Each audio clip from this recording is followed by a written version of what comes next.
আপনারা দেখছেন এফএস আর ভিডিও। ভিডিওটি ভালো লাগলে আমাদের চ্যানেলটিকে সাবস্ক্রাইব করে আমাদের পাশে থাকা বেল আইকনটি প্রেস করে আমাদের সাথে। ভোটার লিস্টে নাম আছে তাদের আর কোনো সমস্যা নাই, কোনো ডকুমেন্টস এই অর্থে দিতে লাগবে না। তাহলে আতঙ্কিত কেন হবে? এই মৃত্যু সেখানে গিয়ে বলেছেন যে সারা বাংলা জুড়ে একটাই স্বর, জাস্টিস ফর প্রদীপ ধর।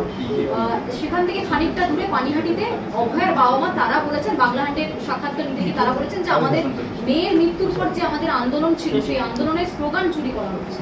এই বিষয়ে আপনার কি? না দেখুন, আন্দোলনের কোনো জিনিস সৃষ্টি হয় সেটা থেকে কপি হয়, এটা স্বাভাবিক ব্যাপার। ওটার সাথে আমি সহমত হতে পারছি না। তবে আমাদের তিলোত্তমারও বিচার দরকার।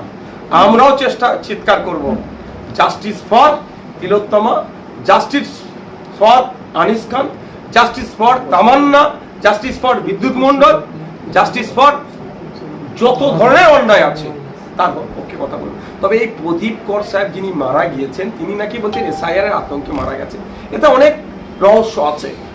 সুইসাইড করেছে না মেরে টাঙিয়ে দিয়েছে, এটা প্রশ্ন।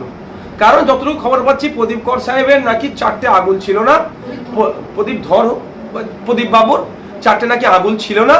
তিনি নাকি লোকাল একটা দোকান চালাতেন, তিনি কোনোদিন লেখালেখি করতেন না, প্রতিবেশীরা বলছে, সেটাও আমরা ভিডিও ফুটেজ আমরা দেখতে পাচ্ছি। তাহলে তিনি কিভাবে লিখলেন?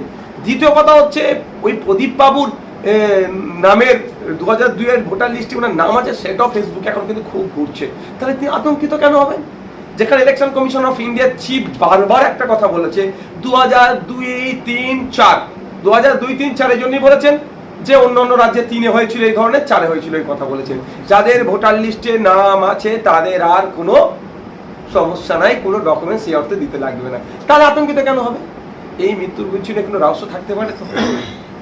আর সেটা হয়তো সেই রহস্যটা অভিষেক বাবু যখন এখানে আরো বেশি ঘনীভূত হচ্ছে, তাহলে রহস্যটা খুঁজে বার করতে হবে। এটা তদন্ত হওয়া দরকার। মেরে টাঙিয়ে দিল না সুসাইড করলো, প্রত্যেকটা মৃত বেদনাটা এবার, কিন্তু সেটা জানতে হবে। 2021 সালে তৃণমূলকে সাহায্য করেছিল আইপ্যাড, তার কর্ণধার